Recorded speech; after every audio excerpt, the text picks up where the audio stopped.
हाँ तो हेलो बच्चों, आज ये जो वीडियो बनाया जा रहा है आप सभी के लिए, तो क्लास 12th फिजिक्स आज से हम लोग शुरू करने वाले हैं। क्लास 12th फिजिक्स के बारे में डिस्कस करेंगे। सिलेबस क्या होता है और उसका अप्रोच क्या होगा पढ़ने का, और इस फिजिक्स को अभी तक जो आप लोग पढ़े हो, जितना भी फिजिक्स क्लास 6 से लेकर 10 तक जो भी फिजिक्स आपने आज तक पढ़ा है, क्या कुछ 12 में या 11 में जो आपने पढ़ा है फिजिक्स, क्या वो अभी तक जितना पढ़ाया हुआ फिजिक्स आपका है, क्या वो 12 में कुछ मैच करेगा भी कि नहीं करेगा, उसके बारे में डिस्कस कर लेंगे। और ये जानेंगे कि 12 का फिजिक्स में आप क्या क्या चीजें ऐसे हैं, आपका तरीका क्या होगा पढ़ने का, और उसके बाद समझेंगे कि आपका अगर कुछ एग्जाम देने वाले हो कक्षा 12 के बाद, तो उसका अप्रोच क्या होगा कि हम साथ साथ दोनों को कर सकते हैं। तो 12 के बाद ऐसे बहुत सारे एग्जाम होते हैं जो आपको देते हो इंट्रेंस एग्जाम, उसके बाद डिसाइड करते हो कि हमें क्या करना है। तो आज हम इस वीडियो में वो भी समझेंगे, लेकिन पहले हम ये वीडियो स्पेसिफिक बनाया जा रहा है यूपी बोर्ड वाले बच्चों के लिए, चाहे यूपी बोर्ड इंग्लिश मीडियम के हो चाहे यूपी बोर्ड हिंदी मीडियम के हो। ये वीडियो केवल UP board English medium class 12 के लिए रहेगा। सीबीएसई बोर्ड इंग्लिश मीडियम के लिए अलग से वीडियो बनाया जाएगा, उसका क्लास अलग से लिया जाएगा, क्योंकि दोनों ही बोर्ड का पैटर्न अलग है, सिलेबस थोड़ा सा अंतर है, तो उसका अप्रोच मैं अलग तरीके से बताऊंगा। अभी ये वीडियो यूपी बोर्ड वाले बच्चे अच्छे से जरूर देखें। और एक बात, वीडियो को बिल्कुल स्किप न करें, पूरे वीडियो शुरू से लेकर लास्ट तक, ये चूंकि इंट्रोडक्शन वाला क्लास है आप सभी का, तो पूरे वीडियो को अच्छे से देखना बहुत जरूरी है। तो हम शुरू करते हैं क्लास 12 का सिलेबस के बारे में, ठीक है ना। तो जैसा कि आपके सामने लिखा है UP board class 12 physics syllabus. अब यहाँ पे समझेंगे आपके जो सिलेबस होता है फिजिक्स का, ये डिस्कस किया यार, अगर डिस्कस करें इसके बारे में, तो आपका जो चैप्टर वाइज नहीं दिया है, ठीक है ना। पहले जान ले रहे हम किस बुक की बात कर रहे हैं, आपका पैटर्न क्या होगा। तो आपका जो सिलेबस का जो पैटर्न होगा वह पूरा पूरा एनसीईआरटी पैटर्न पे है। तो यूपी बोर्ड हमारा पूरा एनसीईआरटी बोर्ड पे अपने आप को शिफ्ट कर लिया है। एक बात और, अभी तक न्यू सिलेबस यूपी बोर्ड ने जारी नहीं किया है, ठीक है ना। तो अभी हम पुराना ही सिलेबस डिस्कस कर रहे हैं, लेकिन जहां तक होगा कुछ ज्यादा चेंज नहीं करेगा। लेकिन अगर कुछ भी चेंज करता है, कुछ भी ऐड करता है सिलेबस में, तो आपको इंफॉर्मेशन उसके अलग से मैं वीडियो उसके लिए बना दूंगा, अगर कुछ चेंज करता है तब। लेकिन अभी पुराना ही सिलेबस हम लोग डिस्कस करने वाले हैं। तो पैटर्न आपका एनसीईआरटी बेस्ड रहेगा। तो इसका मतलब है आपका जो बुक रहेगा फिजिक्स का, 2 बुक खरीदना है आपको। तो फिजिक्स को आपके लिए, अगर मैं बात करूंगा फिजिक्स के लिए कितनी किताबें रहेंगी आपके लिए, फिजिक्स के लिए आपके 2 किताबें रहेंगी, ठीक है ना। 2 किताब रहेगा, जिसको हम पार्ट 1 पार्ट 2 करके बात करेंगे, part 1 physics and part 2 physics, इस तरीके से। ओके, 2 पार्ट रहेगा। अब इसमें जो पार्ट 1 और पार्ट 2 दोनों का सिलेबस क्या होगा, उसके पहले मैं बता देता हूं। आपका जो ये फिजिक्स है क्लास 12 का, इसकी अगर हम बात करें फिजिक्स में, तो इसमें आपका टोटल जो होता है 70 मार्क का पेपर होगा। हम अभी सिर्फ 70 मार्क्स का डिस्कशन करने चल रहे हैं, 30 मार्क्स का नहीं। हम केवल आपको 70 नंबर का पेपर तैयारी कराने वाले हैं। पूरा का पूरा सिलेबस जितना है वो 70 मार्क्स का आपका रहेगा। सर 30 मार्क्स कहाँ चला गया? बाकी जो आपका 30 मार्क्स है, इसमें 30 मार्क्स ये आपको स्कूल देगा, ये जिसको आप कहते हो प्रैक्टिकल वाला मार्क्स। ये जो प्रैक्टिकल मार्क्स होगा आपका स्कूल पे डिपेंड करता है, आपके स्कूल में लैब होगा, प्रैक्टिकल होगा, उसमें इसको वहां से मिलेगा। ओके, तो सर सिलेबस छोड़िए, पहले ये बता दीजिए हमको पास होने के लिए कितना नंबर चाहिए, ठीक है ना। क्योंकि अपना लक्ष्य क्या है, कक्षा 12 पास होना। तो कक्षा 12 पास होने के लिए आपको मात्र चाहिए 70 नंबर में, इसे कहते हैं रिटेन वाला पेपर, ठीक है ना, जो आप बोर्ड एग्जाम में दोगे। 70 नंबर में मात्र आप पाओ 23 नंबर। 70 नंबर में 23 नंबर पा गए, मतलब आप पास हो गए, ठीक है ना। तो कहने का मतलब पहले मैं आपका डर खत्म कर दूं कितना नंबर आपको लाना है, क्योंकि अभी मैं सिलेबस डिस्कस करूंगा, तो हर एक चैप्टर से कितने कितने नंबर्स के आएंगे, कौन कौन सा टॉपिक टफ है, कौन सा टॉपिक आसान है, तो आसान वाला टॉपिक अपने हिसाब से नंबर जोड़ लेना 30 नंबर, और खाली साल उतना पढ़ते रहना, काहे का तनाव लोगे इतना ज्यादा पढ़ाई का, ठीक है ना। लेकिन हाँ सर, अब जिसको टॉप करना है, जिसको अच्छा नंबर ग्रो करना है, तो उसको दोनों किताब याद रखना पड़ेगा, ठीक है ना। तो अपनी अपनी क्षमता के अनुसार पढ़ाई करना है। चलो बताओ, 30 नंबर, ये भी ध्यान देना कंपलसरी है प्रैक्टिकल में भी, रिटेन में 23 नंबर पाना अनिवार्य है, और 30 मार्क्स में इसमें 10 नंबर पाना अनिवार्य है।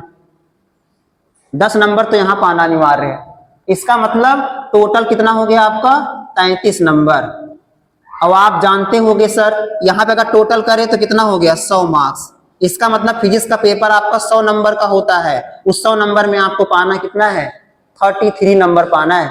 ठीक है ना, तो बड़ा मुश्किल तो है नहीं, ऐसा नहीं बहुत मुश्किल है नहीं पा सकते हो। ठीक है ना, तो कहने मतलब है अब 100 में 33 आपको आसान लग रहा है, पा जाओगे, चिंता ना करो। हमारा यूपी बोर्ड है, यूपी बोर्ड कुछ भी लिख के आओगे कॉपी में तो आपको इतना नंबर तो दे देता है, तो तनाव किसका रहता नहीं है। ओके, लेकिन हम इस मकसद से तो पढ़ा नहीं रहे कि हम आपको पास कराएंगे 33 मार्क्स वाला।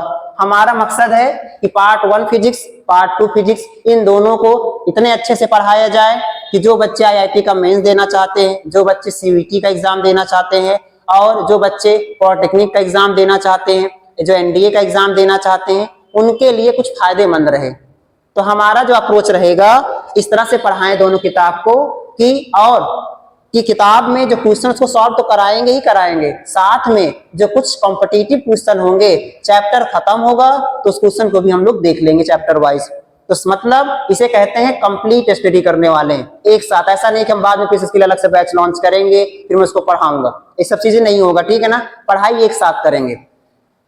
ये तो हो गया पूरा इसका अप्रोच। बाकी 100 नंबर का पेपर, इसका मतलब आप कितना समय मिलता है आपको इसके बारे में पता होगा। सर आपको 3 घंटे पेपर सॉल्व करना होता है, 3 घंटे का पेपर, 100 नंबर का मार्क्स, 70 नंबर का, सॉरी 100 नंबर के लिए 3 घंटे नहीं चाहिए, 70 नंबर के लिए आपको मिलते हैं 3 घंटे। ठीक है ना, प्रैक्टिकल तो स्कूल डिपेंड करता है। तो हमको एक्चुअली में दोनों बुक पढ़ के कितना नंबर गेन करना है, 70 नंबर गेन करना है।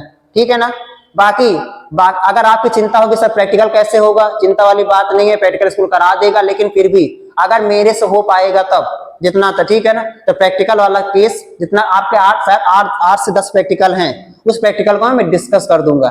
अब मैं एक्सपेरिमेंट तो करके दिखा नहीं सकता, मेरे पास भी साधन नहीं है, लेकिन मैं आपको एक्सपेरिमेंट के लिए अलग से एक वीडियो बना लूंगा जिसमें से एग्जाम, लेकिन वो अभी नहीं, वो एग्जाम टाइम में चलेगा, वो जनवरी फरवरी में चलेगा जाके वो, तो मैं आपका प्रैक्टिकल समझा दूंगा। ठीक है ना, जितना मुझसे हेल्प होगा मैं वो करूंगा। चलिए फिर ये तो हो गया पूरा ओवरऑल, अभी बुक का नंबर का हिसाब किताब हो गया। अब हम डिस्कस करेंगे कि बुक पार्ट 1 में क्या है, बुक पार्ट 2 में क्या है, और उसके बाद फिर डिस्कस करेंगे हम कैसे आपको पढ़ाएंगे और क्या क्या तरीके से। तो शुरू करते हैं। तो बुक पार्ट 1 की अगर बात करें, इसमें टोटल एनसीईआरटी कहता है, एनसीईआरटी के अकॉर्डिंग जाओगे तो चैप्टर बना के चलता है, लेकिन हम जो बताएंगे आपको यूनिट के हिसाब से। तो फिजिक्स पार्ट 1 की बात कर रहे हैं। ठीक है ना, आप देखेंगे इसमें टोटल जो आते हैं, इसमें टोटल आते हैं 5 यूनिट। हम यूनिट में बांटेंगे, हम चैप्टर में नहीं जा रहे हैं। ठीक है ना, टोटल आएंगे आपके 5 यूनिट। तो देखेंगे बच्चा, पहला जो यूनिट रहेगा आपका, जिसको हम नाम देंगे इलेक्ट्रोस्टैटिक्स। इसका कहते हैं हिंदी में क्या, स्थिर वैद्युतिकी। थोड़ा बहुत मैं चैप्टर के बारे में भी बताते हुए चलूंगा आगे। तो यूनिट फर्स्ट क्या आएगा आपका, इलेक्ट्रोस्टैटिक, स्थिर वैद्युतिकी। ठीक है ना, अब चूंकि विद्युत है, अब पूरा विद्युत डिपेंड करता है आवेश पर, चार्ज पर। ठीक है ना, ज्यादा तो इसमें हमको पढ़ना है, एक 2 साइंटिस्ट हैं, बहुत फेमस साइंटिस्ट है, एक का नाम है कूलम या कूलाम, एक का नाम है गॉस। ठीक है ना, तो कूलाम और गॉस का दोनों का नियम, उनका एप्लीकेशन इसमें पढ़ेंगे, और साथ ही साथ और क्या पढ़ेंगे, एक होता है विद्युत धारिता। जब आपने देखा होगा पंखे में क्या लगाया जाता है, कंडेंसर लगाते हैं ना, तो जो कंडेंसर कैसे बना, कैसे काम करता है, उसके पीछे क्या साइंस है, ये सब इसी में आता है। ठीक है ना, सेल हो गया, सेल इस तरीके से होता है ना। तो यहाँ पर पढ़ेंगे स्थिर वैद्युतिकी में, मतलब जहां भी चार्ज ठहरा हुआ है वो इसमें पढ़ेंगे। तो मोस्टली कौन साइंस आएंगे इसमें, साइंटिस्ट आएंगे कूलाम और गॉस, नाम सुने रहना खाली बस। अभी अगला आता है सेकेंड यूनिट। तो यूनिट फर्स्ट हो गया, यूनिट सेकेंड, इसमें जो आएंगे इसको नाम देंगे हम लोग इलेक्ट्रोडायनेमिक्स। इसे क्या बोलेंगे, गतिकी विद्युत बोलेंगे, या बोलेंगे धारा विद्युत बोल दो, ज्यादा सही है, धारा विद्युत। ठीक है ना, इलेक्ट्रोडायनेमिक्स या गतिकी विद्युत बोल दो। अब सर इसमें क्या होता है, इसमें चार्ज क्या था बताओ, ठहरा हुआ था, इसमें चार्ज क्या होगा, अब हम एक जगह से दूसरी जगह चार्ज को भेजना शुरू करेंगे। इसमें कौन साइंटिस्ट आते हैं सर, इसमें साइंटिस्ट आते हैं ओम आते हैं। कौन आएंगे, ओम। मैंने इसके लिए बताया, इसमें कौन साइंटिस्ट है बताओ, कूलाम। इसमें कौन साइंटिस्ट है बताओ, गॉस। 2 लोग इसमें आ गए। ठीक है ना। इसमें कौन साइंटिस्ट आएंगे बताओ? ओम। इसमें हम ओम के बारे में पढ़ेंगे, ओम ने कैसे चार्ज को एक स्थान से दूसरे स्थान पे भेजा, इसके बारे में पढ़ेंगे। ओके, तीसरा यूनिट नंबर 3, ठीक है ना। अब आ जाता है इसमें चुंबक। अब शुरू करेंगे चुंबक के बारे में कि हम चुंबक से भी विद्युत का प्रवाह कर सकते हैं, या विद्युत को हम विद्युत का करके चुंबक भी बना सकते हैं इस तरीके से। तो इसका चैप्टर का नाम क्या रहेगा यूनिट 3 का? विद्युत धारा का चुंबकीय प्रभाव। विद्युत धारा का चुंबकीय प्रभाव, विद्युत धारा का चुंबकीय प्रभाव तथा चुंबकत्व, ये हो गया भैया। अब इसमें इसे क्या कहते हैं? Magnetic effect of current electricity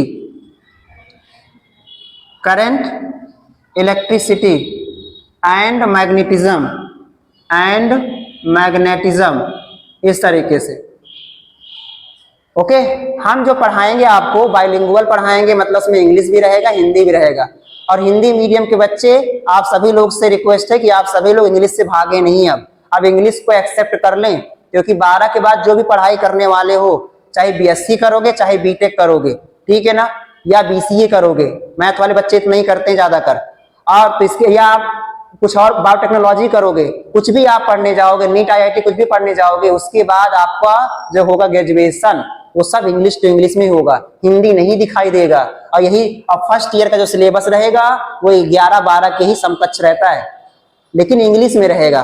तो बेहतर है हर एक टर्म्स को, पूरे डेफिनेशन को तो नहीं, लेकिन हर एक जितना उसका हेडिंग का है उसका अंग्रेजी जरूर जानो, ठीक है ना, जिससे आपको आसान लगे। तो अभी से बनाना पड़ेगा आदत।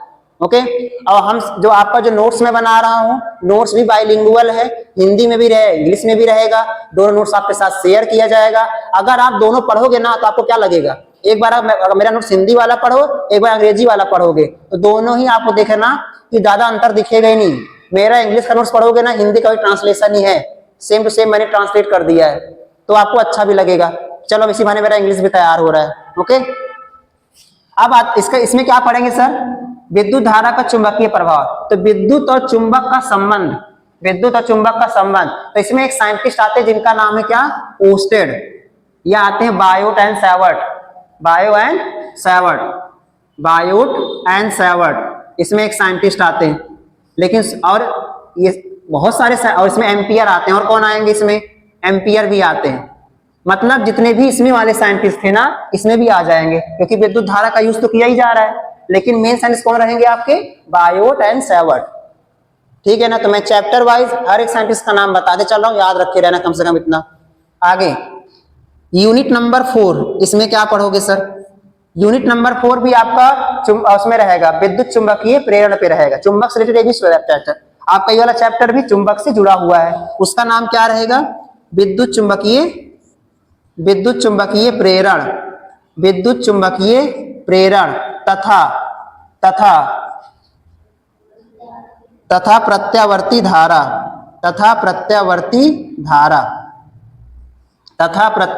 धारा, इस तरीके से। सर इंग्लिश में क्या बोलेंगे? इलेक्ट्रोमैग्नेटिक इंडक्शन एंड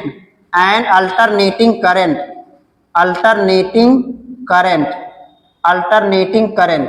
तो आपने बचपन में नाम सुना होगा, या क्लास शायद 10th में पढ़े थे। 10th में इलेक्ट्रिसिटी अच्छे से पढ़े थे ना, इस तरीके से। वही चीज यहाँ पे दिया गया है, एसी करंट के बारे में पढ़ोगे, और किसके बारे में पढ़ोगे? विद्युत चुंबक प्रेरण के बारे में। इसका मतलब क्या होता है? फॉर एग्जाम्पल वही हो गया ना, अगर एक आदमी करंट लग रहा है और जो उसके आसपास भटकेगा कोई भी इंसान, ठीक, उसको करंट लगना शुरू हो जाएगा या उसको छू लेगा, ठीक है ना। तो वहां पे पढ़ेंगे कैसे इंडक्शन के बारे में, कैसे कोई चीज प्रेरित हो जाती है। मतलब एक चीज में आवेश है, तो अगर मान लो इस मार्कर में अभी आवेश नहीं है, मेरे अंदर आवेश है, लेकिन मार्कर मेरे पास आए, वह छुए भी ना मुझे, और इसके अंदर विद्युत का आवेश आ जाए, तो कहा जाएगा ये क्या हो गया? मार्कर प्रेरित हो गया ये, ठीक है ना। तो कैसे होता है, इसका क्या प्रोसेस है, और कैसे बनाया जाता है, इलेक्ट्रोमैग्नेट कैसे बनाया जाता है, प्रत्यावर्ती धारा में बहुत सारे ग्राफ आएंगे, उसके बारे में डिस्कस करेंगे, ठीक है ना। और ये बहुत इंपॉर्टेंट चैप्टर है क्लास 12 बोर्ड के हिसाब से, यहाँ से क्वेश्चन काफी बनते हैं। आपने नाम सुना होगा, ट्रांसफार्मर का नाम सुना होगा, इस तरीके से ट्रांसफार्मर देखा होगा, ट्रांसफार्मर पूरा अच्छे से पढ़ोगे। और एक आता है चल कुंडली धारा मापी आता है, मतलब उसे कहते हैं वोल्ट मीटर, एमीटर, ये सब कैसे काम करता है, कैसे बनाया जाता है, कुछ यंत्र भी आपको पढ़ना है। ओके, अब आता है लास्ट यूनिट नंबर 5। इसमें क्या पढ़ने वाले हो? जो यूनिट नंबर 5 में आप पढ़ोगे, इसे कहते हैं विद्युत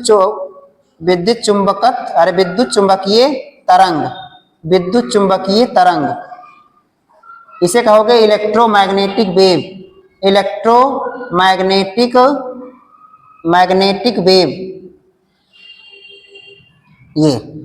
ये आपके लिए नया चैप्टर है, आज तक अभी तक शायद इसके डिस्कस नहीं किए हो। इलेक्ट्रोमैग्नेटिक वेव आपने अगर नाम सुना होगा, हमने अपनी क्लास में इसको डिस्कस भी किया था। विद्युत चुंबकीय तरंग मतलब आपका प्रकाश का नेचर पढ़ना है वेव के फॉर्म में। तो प्रकाश का नेचर वेव भी होता है। अब कैसे वेव है, क्या कैसे काम करता है, उसके लिए क्या समीकरण है, आपने नाम सुना होगा। कभी अगर आपने कराया होगा एक्सरे, ठीक है ना, नाम सुने एक्सरे का, अल्ट्रासाउंड होता है, नाम सुने होंगे। ऐसे होता है, आपने नाम सुना होगा माइक्रोवेव, ठीक है ना, इस तरीके से। और आपने नाम सुना होगा पराबैंगनी किरण, जैसे यूवी रेस कहा जाता है। ये सब किसमें आते हैं? इलेक्ट्रोमैग्नेटिक वेव में आते हैं। रेडियो वेव हो गया, ये सब इसमें आते हैं। ये सब वेव की फ्रीक्वेंसी क्या होती है, वेवलेंथ क्या होता है, कैसे फाइंड किया जाएगा, इसमें ये ध्यान देना। एक बात और बच्चा, ये फाइनली आपका 5 यूनिट फर्स्ट पार्ट का हो गया। तो बुक पार्ट 1 में आप इतना पढ़ने वाले हो, इधर ध्यान देंगे। अब ये ऐसा नहीं है कि मैं सर पहले इसको पढ़ाना शुरू कर दूं फिर मैं इसको पढ़ाऊं, नहीं। हर एक चैप्टर जो होगा ना इंटरकनेक्टेड है। पहली बात, ऐसा नहीं है कि इसको पढ़ा दो और इसको पढ़ाना शुरू कर दूंगा, नहीं। हमको एक तरफ से ही पढ़ना है, क्योंकि आप देख रहे हो स्थिर विद्युत्की में आवेश रुका हुआ था, धारा विद्युत में वही आवेश आया, चलने लगा। तीसरे वाले में क्या आया, उसी धारा से चुंबक बना दिया गया, और जब चुंबक बन गया तो उसी से बना दिया गया आपका विद्युत चुंबकीय प्रेरण और प्रत्यावर्ती धारा बन गया। सब इंटरकनेक्टेड रहेगा। इसमें फैराडे आते हैं। कौन आते हैं? इसमें एक साइंटिस्ट आते हैं जिनका नाम है फैराडे, इसमें फैराडे आएंगे। अब विद्युत चुंबकीय तरंग इसमें कौन आएंगे? मैक्सवेल। कौन आएंगे? मैक्सवेल आएंगे। इसमें मैक्सवेल आएंगे, मैक्सवेल। तो मैंने फाइनली मेन साइंटिस्ट हर एक चैप्टर का आपको बता दिया है, नाम सुने रहो खाली बस अभी। उसके बाद फिर जब पढ़ाऊंगा तो आपको सुना लगेगा और फिर आपको थोड़ा सा आसान लगेगा पढ़ाई में। ओके, इस तरीके से आपका 35 मार्क्स का पेपर है ये। मतलब पार्ट 1 का मतलब क्या हो गया, कितने नाम, ये आपका आ गया 35 नंबर का ओवरऑल अगर बात करें तब। अब अगर इसके नंबर की बात कर लिया जाए, ठीक है ना, तो पहला इलेक्ट्रोस्टैटिक्स, बहुत बड़ा चैप्टर है। अगर मैं इसके चैप्टर की बात करूं ना, तो इलेक्ट्रोस्टैटिक में 4 टॉपिक है, मतलब 4 चैप्टर हैं। ओके, तो चारों चैप्टर से मिला के आपके आते हैं 8 मार्क, 8 अंक मिलेंगे आपको। अगर ये पूरा तैयार है आपको ये वाला टॉपिक, तो आपको 8 नंबर मिलने वाले हैं। ओके, अब अगला आता है ये ओम का नियम। अगर ये धारा विद्युत तैयार है तो ये आपको मिलेंगे 7 अंक, ये आपको मिलेंगे इसमें 7 अंक, ठीक है ना। फिर आओगे, इसमें आओगे, ये थोड़ा सा बड़ा चैप्टर है, विद्युत धारा का चुंबकीय प्रभाव तथा चुंबकत्व। इसमें आपको मिलेंगे टोटल 8 अंक, ये 8 अंकों का है। ये बोर्ड ने जारी किया हुआ है कितने इतने अंक इस चैप्टर से आने वाले हैं। फिर उसके बाद विद्युत चुंबकीय प्रेरण, ये भी आपका आएगा 8 अंक का आएगा, 8 अंक का ये भी आएगा, ठीक है ना, पूरा चैप्टर ये। ओके, लास्ट वाला आपका आएगा 4 अंक, ये लास्ट वाला कितने अंकों का आएगा? 4 नंबर का। तो कुल कितने नंबर के आ गए इसमें से अगर देखो तो ऐड करो, 8 × 24 ऐसे हो गया, 24 11 कितना हो जाएगा, 24 11 35, इस तरह के। तो बोर्ड जितने भी बोर्ड मतलब बोर्ड एग्जाम में आपका जो बोर्ड है हमारा, वह पार्ट 1 से 35 मार्क्स बनाएगा और पार्ट 2 से 35 मार्क्स बनाएगा। और पास के लिए कितना नंबर चाहिए आपको? 23 नंबर चाहिए। तो कहने मतलब अगर एक भी किताब तैयार कर लिए ना तो कल्याण है आपका, अच्छे से, बहुत अच्छे से पढ़ाई हो सकती है, ठीक है ना। ये तो ये भी है कि ऐसा नहीं किसी 8 नंबर बोल दिया तो 8 ही नंबर देगा, ये एवरेज वैल्यू है ना, तो इतना आना तय है। लेकिन कभी कभी किसी का ज्यादा किसी का कम भी हो जाता है, लेकिन इतना अभी ओवरऑल आपको दे दिया गया है। तो ये फाइनली हमारा बात हो गया पार्ट 1 का। ओके, अब ये हम डिस्कस करेंगे फिजिक्स पार्ट 2 का, तो ठीक है, उसके बाद बताऊंगा हम क्या पढ़ाएंगे, ठीक है ना, कैसे हमें पढ़ाऊंगा। तो आई होप कि आपको अच्छे समझ में आ गया ना। और अच्छा बच्चा वही जिसके दिमाग में सिलेबस दौड़े, पहली बात सिलेबस दिमाग में होना चाहिए कि क्या क्या मेरा सिलेबस है, तभी आप इससे बात कर सकते हो। हाँ, टीचर ने अभी क्या पढ़ाया है, कितना बचा है। इस पार्ट 1 सिलेबस को खत्म होने में कितने समय लगेंगे, ठीक है ना। पहले पार्ट 2 डिस्कस कर लेते हैं, उसके बाद कितने महीने में हम खत्म करेंगे वो बताएंगे आपको। चलो फिर इसको नोट कर लो और हम डिस्कस करते हैं पार्ट 2। हाँ तो बच्चों, अभी तक हम लोगों ने पार्ट 1 सिलेबस अच्छे से कवर कर लिया। जितना अभी तक क्या बताया, तो क्लास 12 फिजिक्स पार्ट 1, उसमें आपके टोटल 5 यूनिट आते हैं। पांचों यूनिट मिला के 35 नंबर का पेपर बनता है। ओके, अब हम पढ़ेंगे पार्ट 2 में क्या क्या चीजें हैं, उसको डिस्कस करते हैं। तो बात करते हैं फिजिक्स पार्ट 2 की, बात करते हैं फिजिक्स पार्ट 2। ये तो फिजिक्स पार्ट 2 की बात करें, इसमें आते हैं टोटल आपके आते हैं टोटल आते हैं 4 यूनिट। टोटल आते हैं 4 यूनिट और 4 यूनिट मिला के कितने नंबर के बनेंगे, 35 नंबर के बनेंगे पेपर, इस तरीके से।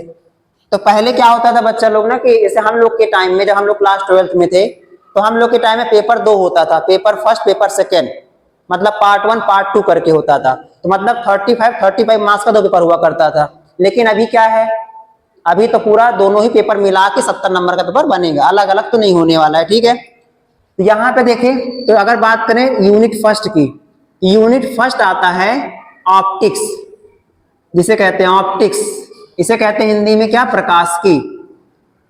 प्रकाशिकी। अब ये जो प्रकाशिकी है ना, 2 प्रकार का होता है, ऑप्टिक्स प्रकाशिकी 2 प्रकार का होगा। एक जिसे कहा जाता है रे ऑप्टिक्स, एक होगा रे ऑप्टिक्स, एक होगा वेव ऑप्टिक्स। एक होगा रे ऑप्टिक्स, एक होगा वेव ऑप्टिक्स। इन दोनों को मिला के लगभग 6 से 7 चैप्टर बनते हैं, या समझो 7 चैप्टर। और फिजिक्स में सबसे ज्यादा इसी का वेटेज है, ठीक है ना। और सबसे आसान भी इसी का, सबसे सिलेबस सबसे आसान पढ़ने में जो आपको लगता है यही वाला है, ठीक है ना। क्योंकि प्रकाश है, बचपन से पढ़ते आए हो प्रकाश के बारे में, तो थोड़ा बहुत याद कर पाते हो। और सबसे बड़ी बात, इसमें ज्यादा का न्यूमेरिकल डेरिवेशन नहीं है, ज्यादा का लिखने वाला काम ज्यादा है, डायग्राम बेस ज्यादा है। तो आप खासकर बायोलॉजी वाले बच्चों का फेवरेट होता है प्रकाश की, ठीक है ना। उनके लिए आसान लगता है, सर ये कितने नंबर दे देगा हमको अगर तैयार कर लें, आप इतना बोल रहे हैं, बहुत ज्यादा वेटेज है। ये आपको 13 नंबर तक दे देगा भैया, ठीक है ना। 13 नंबर, इसका मतलब सर 23 में तो आपने 13 दिला ही दिया, ठीक है ना। मतलब हम सिर्फ 10 नंबर की चिंता करें खाली, बस कितना हो गया, 23 में 13 हटा दिए तो 10 अंक पास मार्क के लिए कितना चाहिए आपको, 23 नंबर ना। तो आपने 13 नंबर तो पा ही गए, अब सिर्फ आप 10 नंबर की चिंता करो, 10 अभी मैं दिला देता हूँ और कहीं से, ठीक है ना। तो इसको तैयार करना बहुत जरूरी है। अब देखिए यूनिट नंबर 2 आता है, ठीक है। यूनिट 2 में क्या पढ़ोगे, उसका क्या नाम है यूनिट 2 में, डुअल नेचर, द्रव्य तथा विकिरणों की द्वैत प्रकृति, ठीक है ना। तो डुअल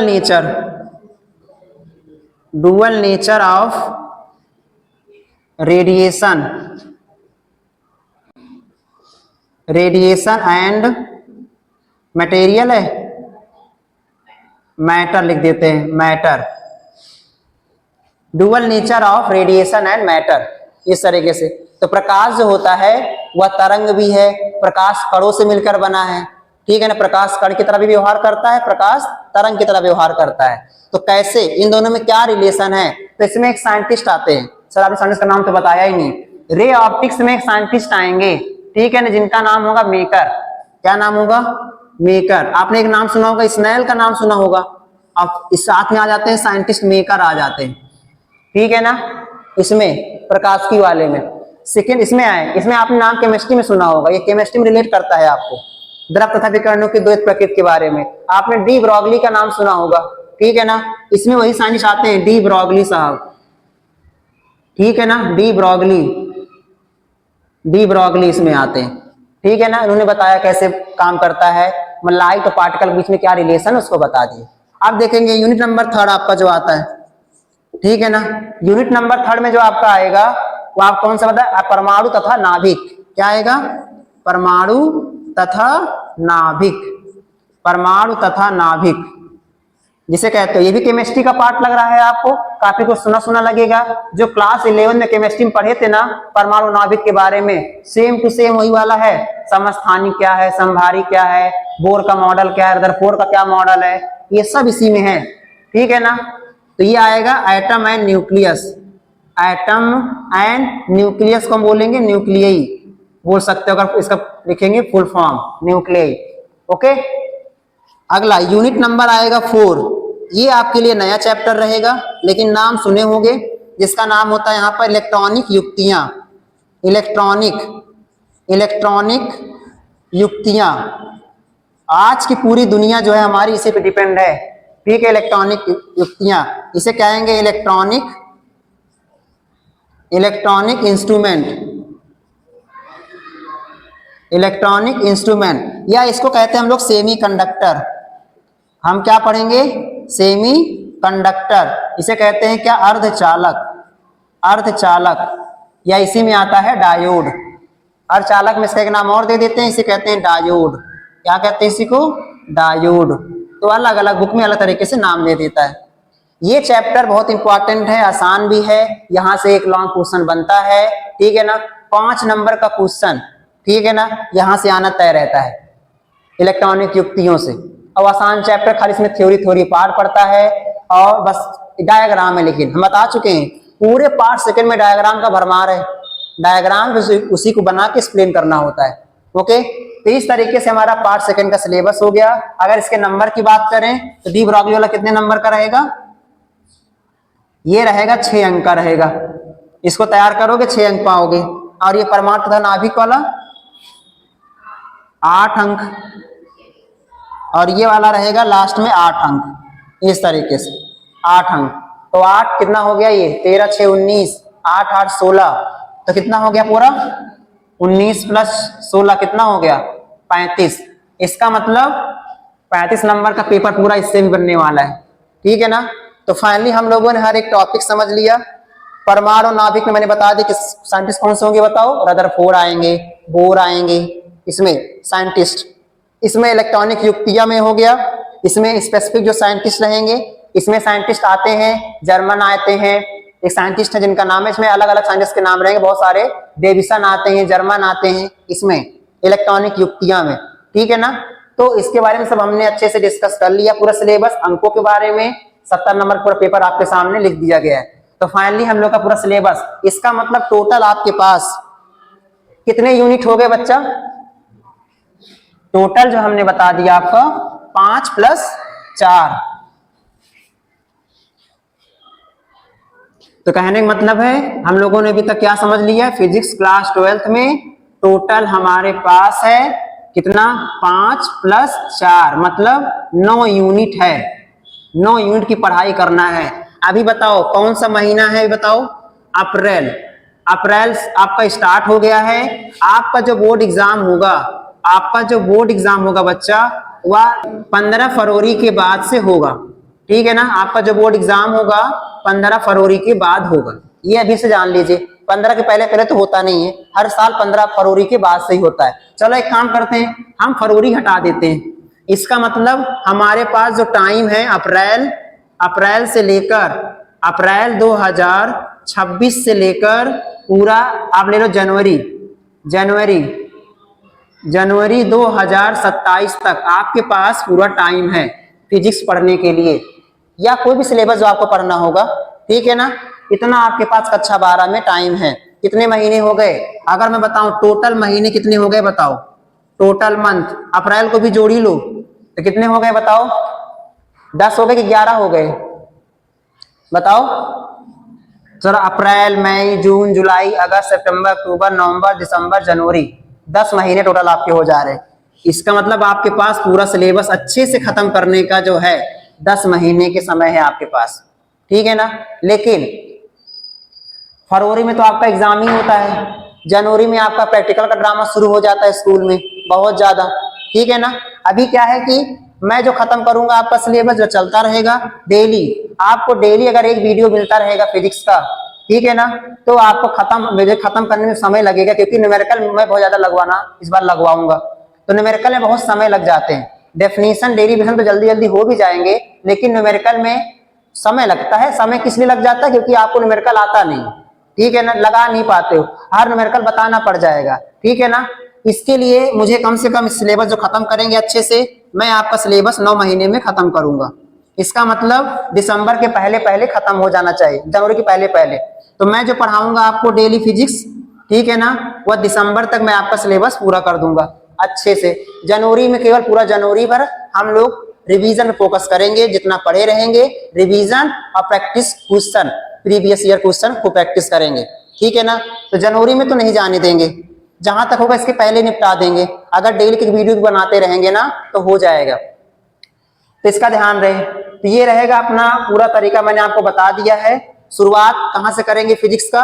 मैं आप सभी को फिजिक्स जो पढ़ाऊंगा पार्ट 1 से ही शुरू करूंगा। पहले मैं खत्म करूंगा इलेक्ट्रोस्टैटिक, इसमें 4 चैप्टर आते हैं। उसको खत्म करने के बाद हम शिफ्ट हो जाएंगे सेकेंड बुक पे। फिर सेकेंड बुक का मैं खत्म करूंगा ऑप्टिक्स, ये जो मैं तरीका है, ठीक है ना। उसके बाद मैं पढ़ाऊंगा, फिर आपको पढ़ाऊंगा इलेक्ट्रोमैग्नेटिक वेव पढ़ाऊंगा, इस तरीके से। फिर शिफ्ट हो जाएंगे इलेक्ट्रॉनिक्स पे शिफ्ट हो जाएंगे। तो मेरा जो अप्रोच होगा वह पार्ट 1 पार्ट 2 दोनों किताब को पढ़ाऊंगा। ऐसा क्यों? क्योंकि किसी किसी स्कूल में जो आपका हाफ ईयरली एग्जाम होगा, प्री बोर्ड एग्जाम होगा, या जो टेस्ट होता है, तो हर स्कूल में 2 टीचर होते हैं पढ़ाने के लिए मैक्सिमम। तो कुछ पार्ट 1 पढ़ाते हैं, कुछ पार्ट 2 पढ़ाते हैं। तो मैं चाहता हूं कि आपका स्कूल का एग्जाम भी अच्छा होता रहे, ठीक है ना। इसीलिए मैं दोनों किताब से, अगर एक यूनिट खत्म होगा पहले बुक का, फिर शुरू कर दूंगा दूसरे यूनिट, सेकेंड बुक का शुरू कर दूंगा पहला यूनिट, ओके। इस तरीके से अपना अप्रोच रहेगा। तो डेली आप सभी के वीडियो मिलता रहेगा, और हमारे सामने बहुत सारे बच्चे भी रहेंगे, बैठे रहेंगे डेली, ऐसे उनको भी पढ़ाया जा रहा है, साथ में आप लोग को भी पढ़ाया जा रहा है हर दिन। ये लोग तो डायरेक्टली क्वेश्चन पूछ सकते हैं मेरे सामने, लेकिन जितने व्यूअर हैं जो वीडियो देख रहे हैं, आप सभी के लिए जो टेलीग्राम चैनल है, जो व्हाट्सएप चैनल है, सब लिंक में दिया रहता है डिस्क्रिप्शन में, उससे जुड़ जाइए। और अपने डाउट, या नंबर भी दिया रहता है पर्सनल, आप उस नंबर पे मुझे मैसेज कर सकते हैं, कॉल कर सकते हैं, और जो डाउट हो आप पूछते रहें, ठीक है ना। और नहीं तो कमेंट भी करते रहें, क्या टॉपिक्स में क्या समस्या हो रही है, मैं उसका आपके साथ, अगर कई लोगों का समस्या इकट्ठा होगा तो मैं उसका एक अलग से क्लास ले लूंगा, ठीक है ना। बाकी हमने आज अच्छे सिलेबस डिस्कस कर लिया। कल के लेक्चर में हम शुरू करेंगे पहला चैप्टर, पहला यूनिट, कहने का मतलब है इलेक्ट्रोस्टैटिक। उसके बाद धीरे धीरे करके बहुत लंबा साथ आपको देना पड़ेगा सभी को, ठीक है ना। ऐसे हार नहीं मान सकते बीच में। तो 70 नंबर का पेपर है, तैयार तो करना है, साथ में ऐसा पढ़ें कि कुछ कंपटीशन भी निकाल सके, ठीक है ना। बाकी आप क्वेश्चन कहीं से भी लेकर आओ, टफ से टफ क्वेश्चन लगाओ, बस अगर मुझे आ गया तो बता देंगे, नहीं आया तो पढ़ के आऊंगा तब बता दूंगा, ठीक है ना। बाकी मुझे व्हाट्सएप पे शेयर करें क्वेश्चन को, मैं पहले देख लूंगा, समझ लूंगा, फिर आपको बता दूंगा, इस तरीके से। तो बस आज की क्लास हमारी इतनी रहेगी। कल हम लोग शुरू करेंगे फर्स्ट चैप्टर अच्छे से। Thank you. अरे बाप रे।